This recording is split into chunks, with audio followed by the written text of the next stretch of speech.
Story introduction. We Rana, जिसे लोग crazy volcano girl भी कहते हैं। वी राना दिखने में बेहद खूबसूरत, क्यूट और अट्रैक्टिव है। वी के कारनामे ऐसे है कि इनकी फैमिली ने परेशान होकर छोटे उम्र में ही वी की शादी तय कर दी वर्ल्ड के सबसे young and most eligible handsome bachelor Aakrant Oberoi से, जिसका एक लुक किसी को भी दीवाना कर दे। लेकिन गुस्सा इतना कि लोग इनसे 4 कदम की दूरी पर भी नहीं रहना चाहते। इतनी कम उम्र में भी आक्रांत इतना शातिर है कि उसके बड़े भाई भी आज तक उसे टक्कर नहीं दे पाए। पर आक्रांत को लड़कियों के जिक्र से ही चिढ़ होती है, लेकिन तभी उसकी जिंदगी में तहलका मचाने आई वी राना, जिसने पहली मुलाकात में ही आक्रांत के महाकाल जैसे गुस्से को इतना भड़का दिया कि उसका अंजाम बहुत बुरा था। आखिर क्यों कहते हैं लोग वी राना को वॉल्केनो गर्ल? क्या वो बनेगी आक्रांत की वॉल्केनो वाइफी? आखिर क्यों की वी की फैमिली ने उसकी शादी तय, वो भी इतने कम उम्र में? जानने के लिए पढ़िए my crazy volcano wifey. Starting the chapter. Chapter 1, crazy volcano girl. Mumbai शाम के 6 बजे। अंधेरा छाया हुआ था और कुछ कुछ बदल में छाए हुए थे। साथ में हवाएं भी चल रही थी, पर कई सारे लोग चिल्ला रहे थे, जिनकी आवाज हवाओं को भी दबा रही थी। वी वहाँ खतरा है, जल्दी बाहर आओ पागल लड़की। कई सारे लोग चिल्ला रहे थे, पर उनकी आवाज में डर, घबराहट, चिंता और गुस्सा साफ नजर आ रहा था। सभी नीचे खड़े एकटक उस 40 मंजिला बिल्डिंग को देख रहे थे, जिसमें बहुत ही भयानक आग लगी थी। उस आग की चपेट में पूरी बिल्डिंग आ चुकी थी। हर तरफ काला धुआं फैल रहा था, पर समय रहते सबको निकाल लिया गया था। लेकिन एक लड़की अभी भी वहां फांसी हुई थी, जिसे निकालना लगभग नामुमकिन था।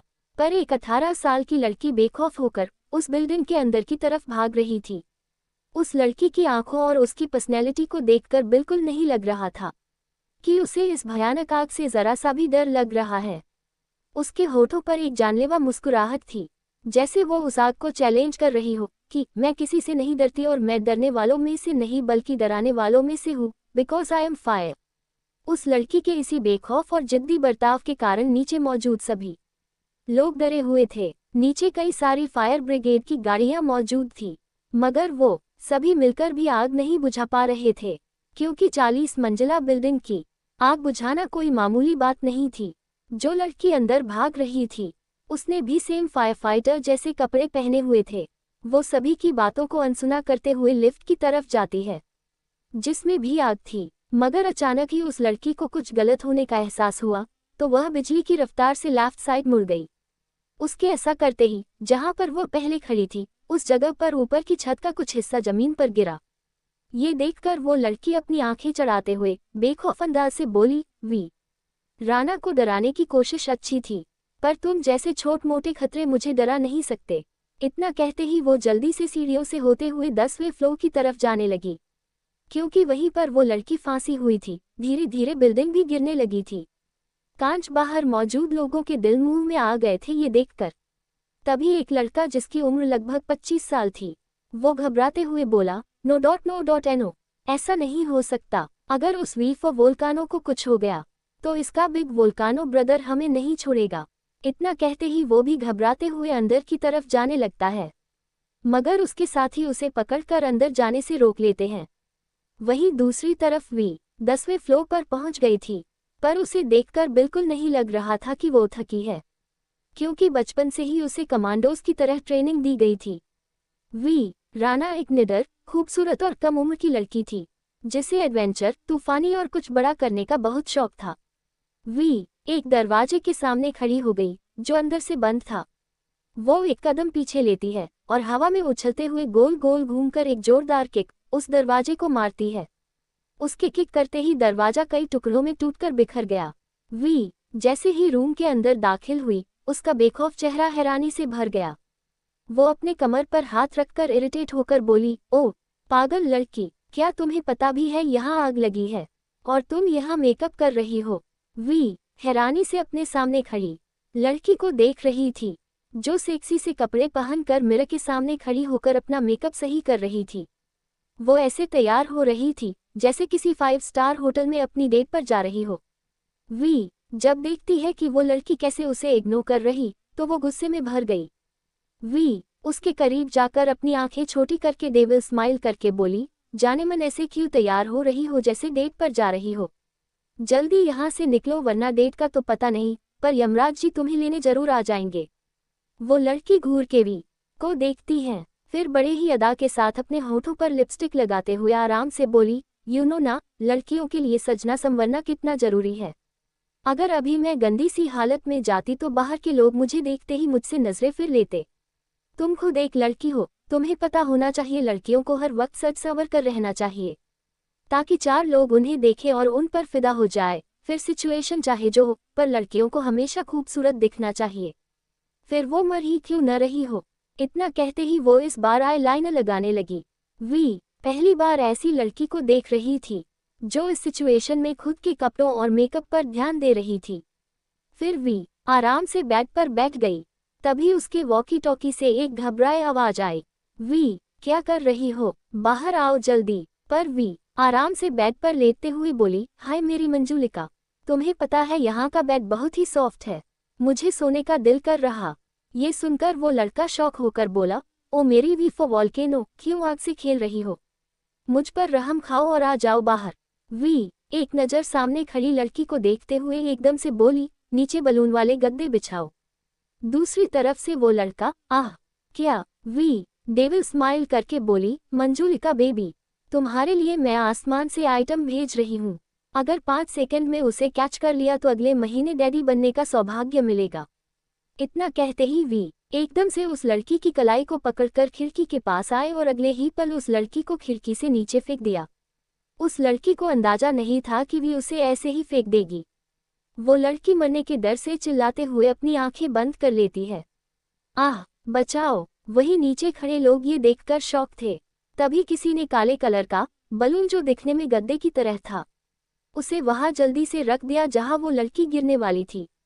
वो लड़की जैसे ही उस बलून वाले गद्दे पर गिरी, वो गुस्से और डर से चिल्लाने लगी, मेरा मेकअप खराब कर दिया।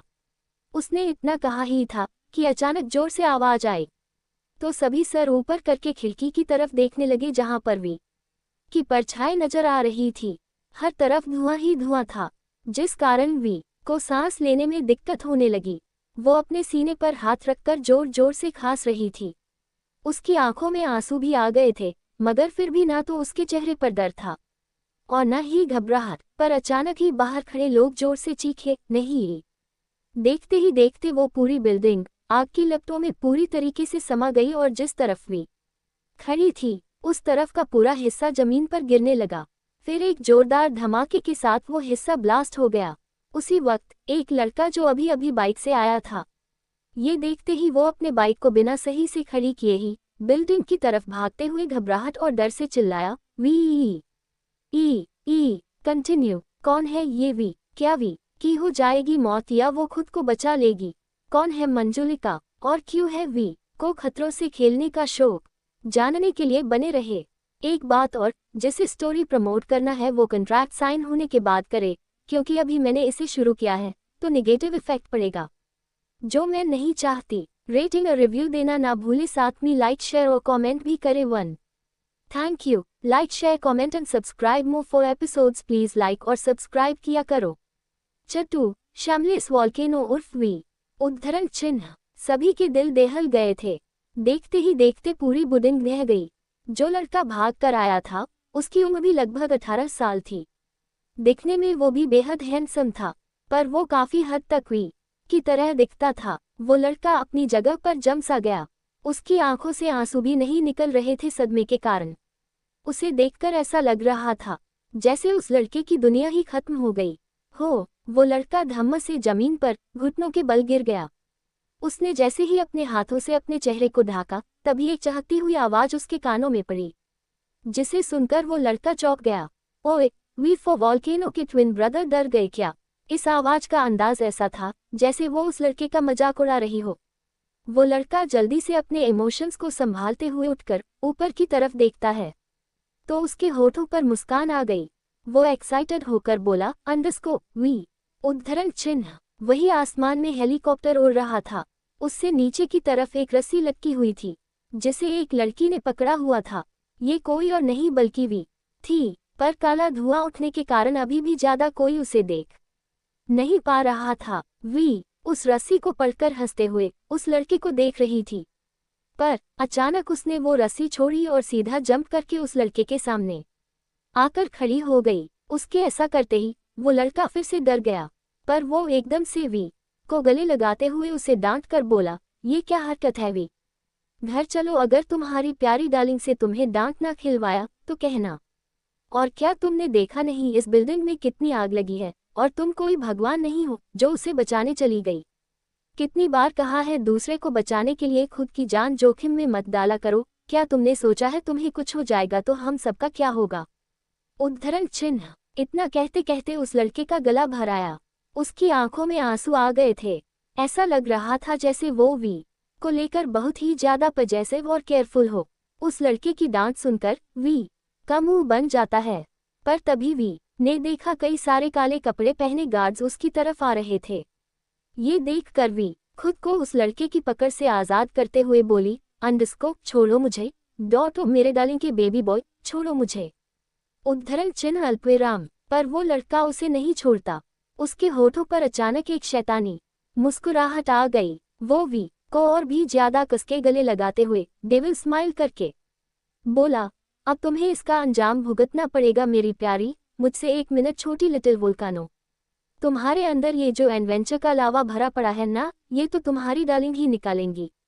उद्धरण चिन्ह अल्पविराम। वी खुद को छुड़ाकर वहां से भागने वाली थी, मगर उस लड़के ने उसे अपने कंधे पर उठा लिया और कई सारे गार्ड्स दोनों को घेर कर खड़े हो गए। वी गुस्से में अपने भाई को मारती रही, पर कोई फायदा नहीं हुआ। वहां मौजूद लोग भी ये देखकर अपना सिर पीट लेते हैं।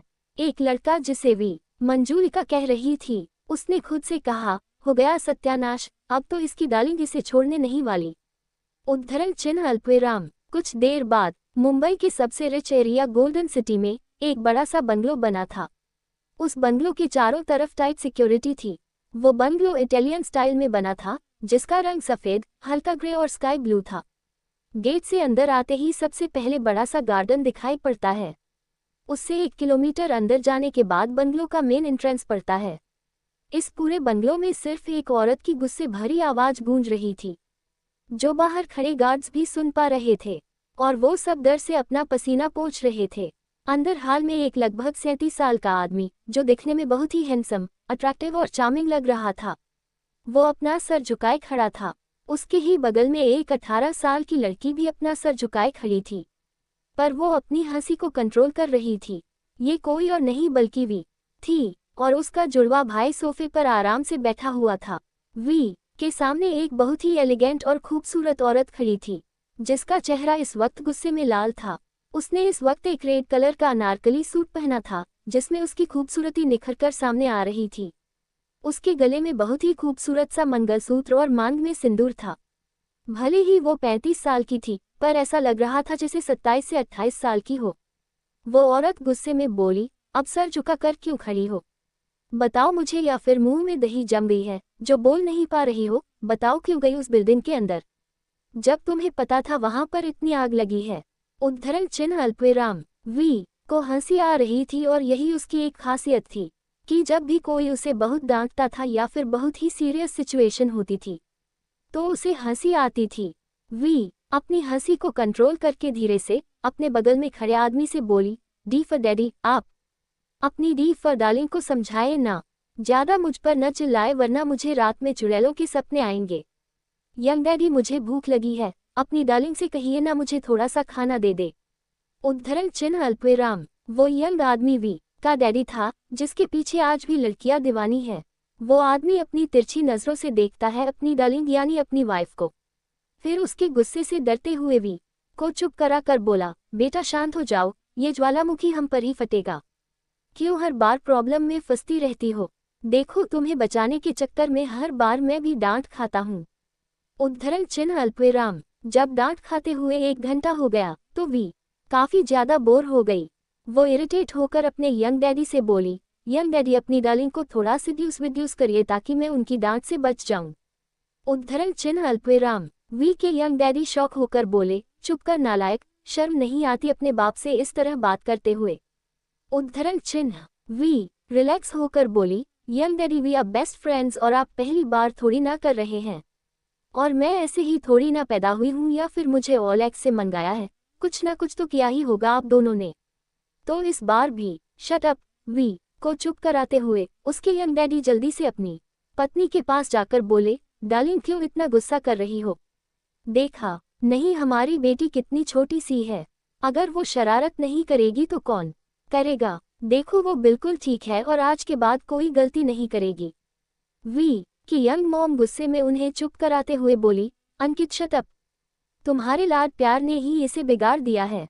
उद्धरण चिन्ह अल्पविराम। अंकित जी यानी मिस्टर राणा उनके गले में अपनी बाहें डालकर मुस्कुराते हुए बोले, पिया देखो तो हमारी बेटी कितनी मासूम है, इस बार उसे जाने दो, मैं गारंटी लेता हूँ अगली बार वो कुछ ऐसा नहीं करेगी। उद्धरण चिन्ह अल्पविराम। पिया जी यानी मिसेज राणा गुस्से में जवाब देती है, हर बार तुम उसे बचाने के लिए ऐसा करते हो, पर हर बार वो अपनी गलतियों से सीखने के बजाय और भी बड़ी गलती करती है। क्या इसने एक बार भी नहीं सोचा अगर उसे आग में कुछ हो जाता तो मैं क्या करती? इतना कहते कहते मिसेज राणा की आंखों में आंसू आ गए। मिसेज राणा ने वी की तरफ देखते हुए इमोशनल होकर आगे कहा, भले ही मैं इसे डांटती हूँ, पर इसके अच्छे के लिए डांटती हूँ, पर इसे मेरी कोई फिक्र ही नहीं है। अब जिसे जो करना है करे, जा रही हूँ मैं इस घर से और तुम लोग को छोड़कर, क्योंकि तुम लोग मेरी कभी नहीं सुनते। इतना कहते ही वो बाहर की तरफ जाने लगी। मिस्टर राणा ने जैसे ही सुना कि मिसेज राणा उन्हें छोड़कर जाने की बात कर रही है, तो वो गुस्से में बोले, पिया, पर मिसेज राणा ने उनकी एक नहीं सुनी, वो बाहर की तरफ जाने लगी। मिस्टर राणा ने जल्दी से मिसेज राणा का हाथ पकड़ा और जबरदस्ती रूम की तरफ जाने लगे। ये देखकर वी के होठों पर शरारती मुस्कान आ गई। वो जल्दी से अपने भाई के पास बैठते हुए क्यूरियस होकर पूछती है, अभी यंग डैडी यंग मामा को रूम में क्यों लेकर गए? चलो हम पीछे चलते हैं। उद्धरण चिन्ह अल्पविराम। अभी उसे आंख दिखाते हुए बोला, शैमलिस वोल्कानो, तुम्हें भूख लगी थी ना, चलो मैं तुम्हें मिल्क शेक बनाकर पिलाता हूँ। उद्धरण चिन्ह अल्पविराम। वी काफी क्यूरियस थी कि उसके यंग डैडी यंग मम्मा को रूम में क्यों लेकर गए, पर वो जा पाती उससे पहले ही उसका भाई उसे खींचते हुए किचन में ले गया। फिर उसे मिल्क शेक बनाकर देते हुए वार्निंग भरी आवाज में बोला, अंडस्को खबरदार, अगर सेकंड फ्लोर पर यंग डैडी मम्मा के रूम में गई तो चुपचाप अपने रूम में चली जाना। उद्धरण चिन्ह अल्पविराम। इतना कहते ही अभी वहां से चला गया, मगर उसके जाते ही वी जल्दी से अपने यंग मम्मा यंग डैडी के रूम के बाहर जाकर खड़ी हो गई। वो दरवाजे पर कान लगाकर सुनने की कोशिश कर रही थी। वहीं दूसरी तरफ एक खुफिया तहखाने के अंदर कई सारे लोगों को बेरहमी से मारा जा रहा था। उस रूम में केवल मारने की आवाज और दर्द भरी चीखें ही गूंज रही थी। तभी एक आदमी ने दर्द से चिल्लाते हुए कहा, प्लीज हमें छोड़ दो, हमें जाने दो, हमसे बस छोटी सी गलती हुई थी, उस गलती की हमें इतनी बड़ी सजा मत दो, प्लीज हमें जाने दो। उद्धरण चिन्ह अल्पविराम। मगर उन गार्ड ने कोई रहम नहीं खाया, वो और भी बेरहमी से उसे मारने लगते हैं। तभी दूसरा आदमी भी दर्द से चीखते हुए बोला, तुम सभी बहुत बेरहम हो, एक छोटी सी गलती के लिए हमें क्यों इतनी बड़ी सजा दे रहे हो? उद्धरण चिन्ह अल्पविराम। उसने जैसे ही ये कहा, तभी रूम का दरवाजा एक तेज आवाज के साथ खुल गया और एक हट्टा कट्टा अट्रैक्टिव पर्सनैलिटी वाला एक लड़का रूम के अंदर दाखिल हुआ। उसका ऑरा बहुत ज्यादा खतरनाक था। उस लड़के को देखते ही वहां मौजूद सभी लोग और भी ज्यादा डर जाते हैं, जैसे उन्होंने साक्षात यमराज को देख लिया हो।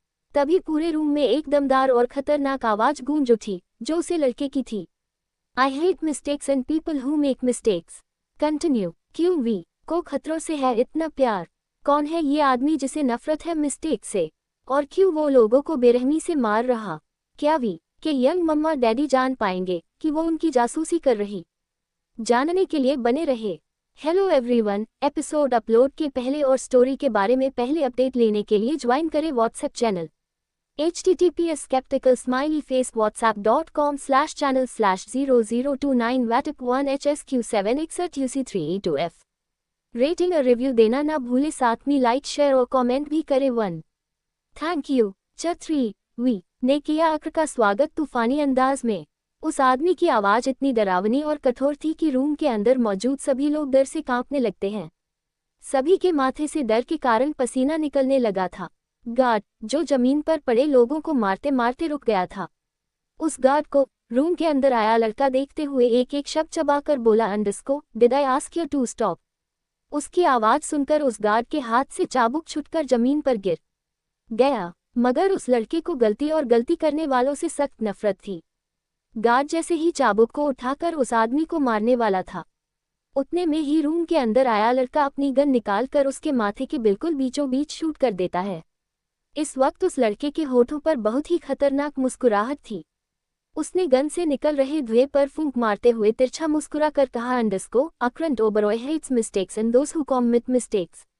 अक्रांत ओबरॉय उर्फ अक्र इंडिया ही नहीं बल्कि वर्ल्ड का सबसे youngest handsome eligible bachelor CEO था, जिसने 21 साल की उम्र में ही काफी कुछ हासिल कर लिया था।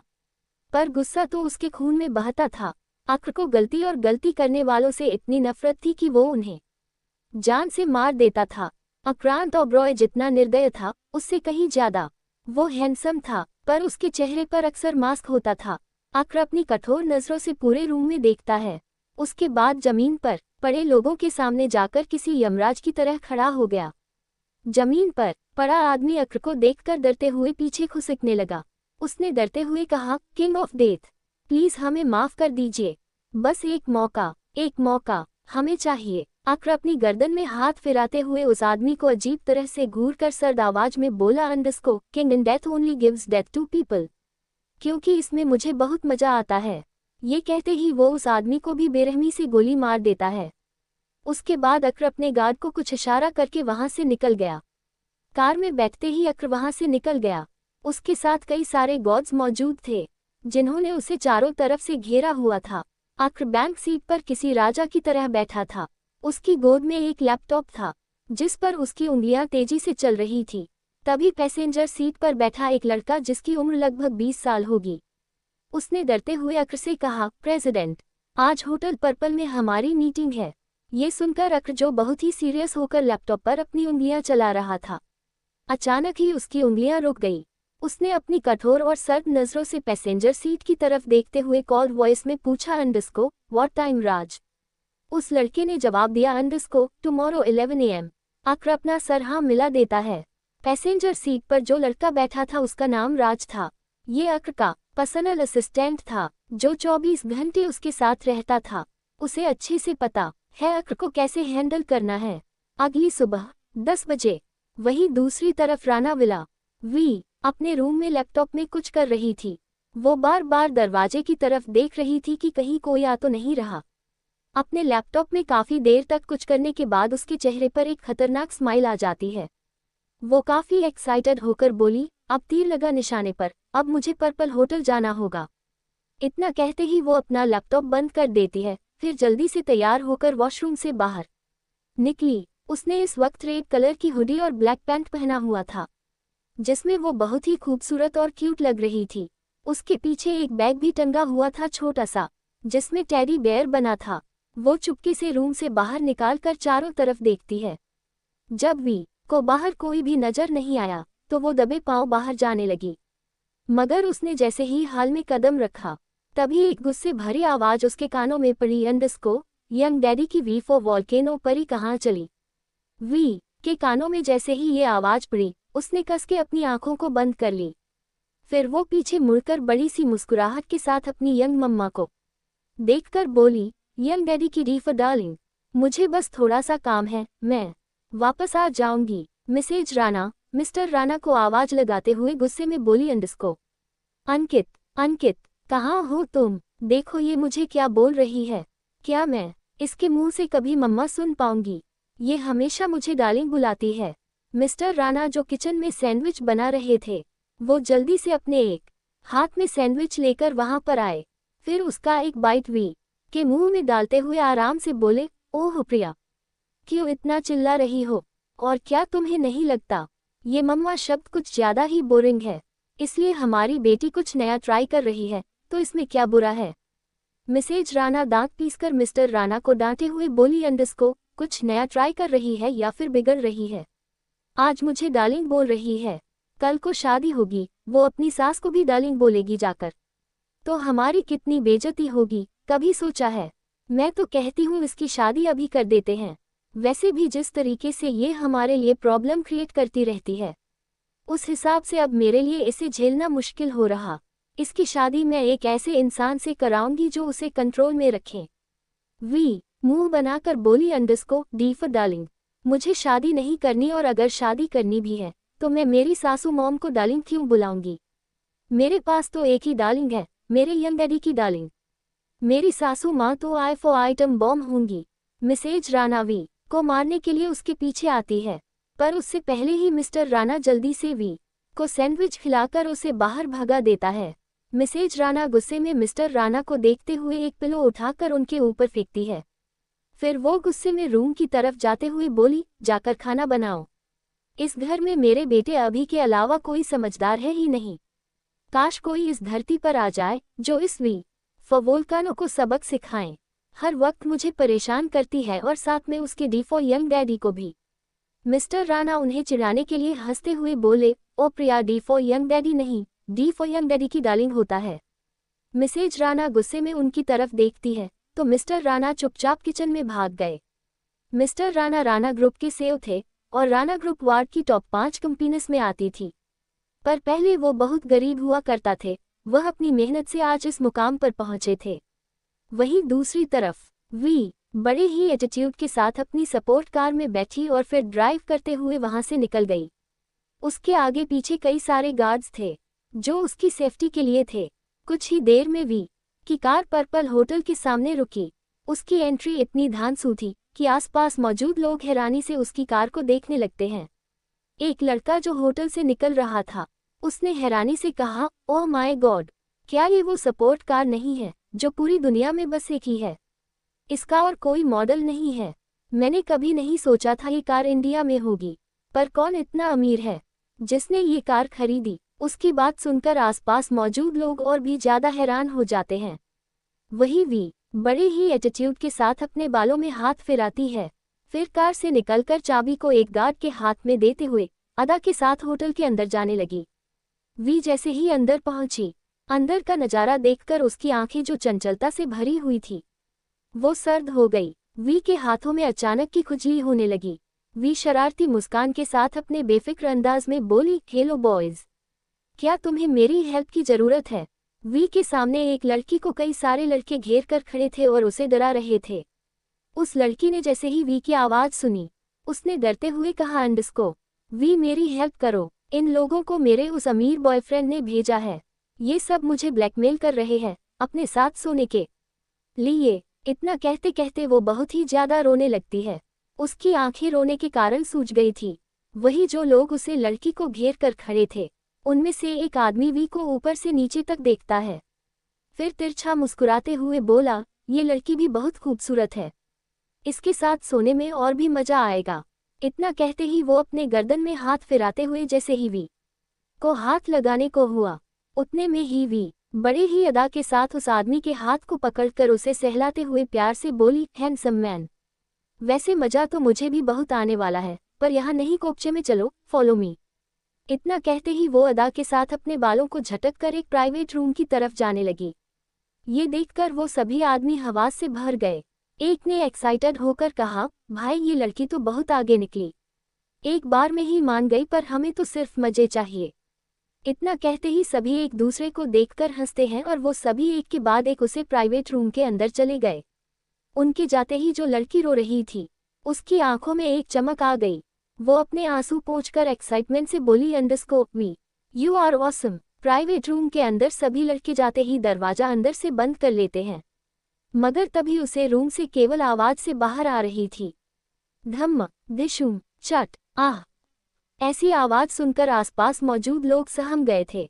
मगर 10 मिनट बाद प्राइवेट रूम का दरवाजा खुला और वी बड़ा ही अदा के साथ अपने बालों को झटक कर किसी मॉडल की तरह चलते हुए बाहर निकली। वी वहीं पर रख एक टेबल पर बड़ी ही आराम से बैठते हुए अंगड़ाई लेती है, तो जो लड़की रो रही थी वो एकदम से उसके गले लगाकर बोली, अंडरस्को वी, तुम एक लड़का क्यों नहीं हो? काश तुम लड़का होती तो चाहे मुझे पूरी दुनिया से ही क्यों न लड़ना पड़ता, मैं तुमसे शादी कर लेती। वही वी के चेहरे पर अचानक एक खतरनाक मुस्कान आ गई।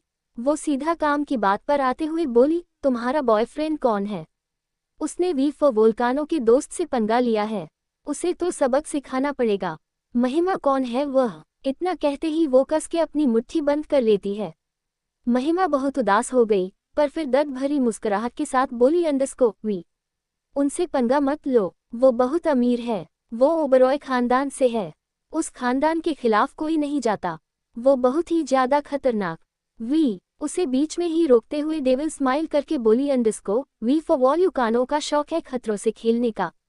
तुम बस मुझे बताओ कौन है वो, आखिर उसे भी तो पता चलना चाहिए। वी राणा के करीबियों को धोखा देने का अंजाम क्या होता है। उसने जैसा ही ये कहा प्राइवेट रूम के अंदर से वो सभी लड़के लंगड़ाते हुए बाहर निकले। सबके शरीर पर मारने का कोई निशान नहीं था, क्योंकि वी के पास कई सारे ट्रिक थे लोगों को मारने के लिए, कि वो अंदर से तो बहुत घायल हो जाते हैं मगर बाहर कोई भी चोट के निशान नहीं दिखते थे। वी डेविल स्माइल करके उनकी तरफ देखती है तो वो आदमी उसे धमकी वाला लुक देकर वहां से लंगड़ाते हुए चले गए। वी होटल में किसी खास मकसद से आई थी, इसके बारे में किसी को नहीं पता। लगभग 11 बजे पर्पल होटल के सामने एक बार और कई सारी कार्स आकर रुकी। बॉडीगार्ड्स निकलते ही पूरे होटल को और कार को घेर लेते हैं। राज पैसेंजर सीट से निकलकर बैक सीट का डोर ओपन करता है तो अक्र बड़े ही एटीट्यूड और डोमिनेटिंग अंदाज में अपने कोट के बटन बंद करते हुए तेजी से होटल के अंदर की तरफ बढ़ने लगा। उसके गार्ड्स के कानों में ब्लूटूथ लगा हुआ था और सभी के हाथों में वेपन्स थे। राज अक्र के पीछे पीछे अपने हाथों में फाइल लेकर तेजी से चल रहा था और अक्र ने भी अपने काम में ब्लूटूथ लगाया हुआ था। अपने चेहरे पर मास्क और आंखों पर गॉगल्स लगाए अक्र ब्लूटूथ पर किसी से बात कर रहा था। उसका अपीयरेंस इतना ज्यादा डरावना था कि वहां मौजूद लोग देख भी नहीं पा रहे थे। अक्र ने जैसे ही होटल के अंदर कदम रखा, अचानक वहां एक अजीब सी शांति फैल गई। महिमा इस होटल में पार्ट टाइम जॉब करती थी।